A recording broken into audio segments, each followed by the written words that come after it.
Sustainable development will not be possible unless hunger and malnutrition are eradicated. This is the latest warning from the UN's Food and Agricultural Organization. For more about the current global food business and development, we're talking now to an internationally respected global food business expert, Prof. Fava Neves. Good morning and thank you for joining us and welcome to South Africa. It's a pleasure to be here again. What is the current status of global food business and agriculture? I think we are going through another revolution in the food business, because the major factor that we see is that the very, let's say, densely populated countries like India, China, Thailand, Indonesia, these guys are getting more money and they can't produce all the food they need. So they are importing much more food they used to import in the past, and this is bringing a real revolution to the food systems. We need a shock in production again to try to supply to China and all those billions of people that we have in these countries. So that's the major change that we have gone through in the last 10 years. What have you identified as the major flaw in the system that is bringing about this change? Well, they want proteins, and as soon as they migrate from the, let's say, the rural areas to the urban areas, they demand the different types of food. So they go more for beef, more for food that demands more grains. So the imports of grains is incredible. Grain is energy also, it's water. So that's the major flows that we see. They're importing grains to produce the pork, produce poultry for their own consumption. So that's a huge amount of flows of grains going to these countries. And in your view, this might lead to hunger and malnutrition if Yes. it carries on in this way? Definitely yes, because it raises the commodity prices in the world. So you have to face this food inflation. And the way to face it is to work more, to produce more. So the major impact that this growth in consumption is bringing to society is that if we don't react in agriculture to supply more, we are going to have inflation. And when you have inflation, some people cannot buy food anymore because it's much more expensive. So we must react. And why are these two factors critical for sustainable development? It is critical because you know that we cannot produce without a sustainable basis, because then you will not be able to produce for a long time.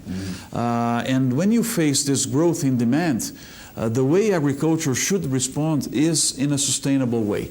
And to produce in a sustainable way, it's more expensive than the ways we were used to produce, because you need more certifications, you need more care, you need to set aside some areas for, let's say, to recover these areas.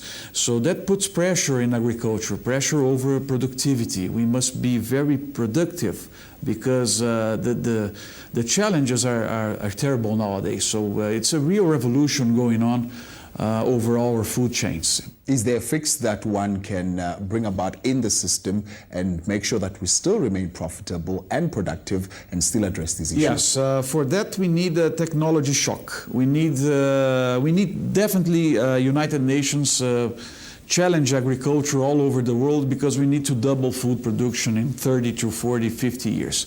So how to do this? We don't have land. Land is not created. So the major impact we see in our farmers is that the land is becoming much more expensive, because there's more value in there. So it's if it's more expensive and you have the same amount, you must produce more. So we need a lot of technology, being genetically modified seeds and a lot of irrigation. We need to bring a real productivity shock in agriculture, so then we can produce more, try to be more cost efficient, and supply to these global growing needs of the population. Looking specifically at South Africa now, what advice do you have for the agricultural sector in South Africa in terms of being sustainable? Well, South Africa, it's the same medicine we need for Brazil, for Argentina, and for other countries that have areas that we can still conquer and we can increase our productivity. So for South Africa, the message is there's a huge opportunity to produce more food, even to avoid importing because you have a growing market also in South Africa, and some of the food that you need is being imported. So in some chains and organized food chains, you can be more competitive and produce more inside here. So there's a need for what I call horizontal expansion to conquer new lands, the vertical expansion, which is to produce more in the same lands, to organize the food chains, and to have, let's say, more inclusion also, try to bring people towards agriculture, like you can do this kind of models using industry that integrates small farmers towards a modern and demand-driven food chain.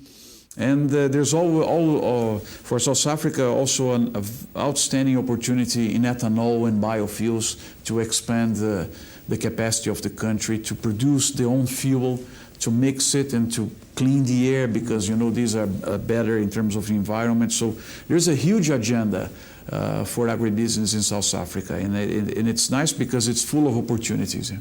That's Professor Marcos Fava Neves, expert in global food business, talking about ways in which we can address the issue of hunger and malnutrition for sustainable development. Professor, thank you very much for joining us. It was a pleasure.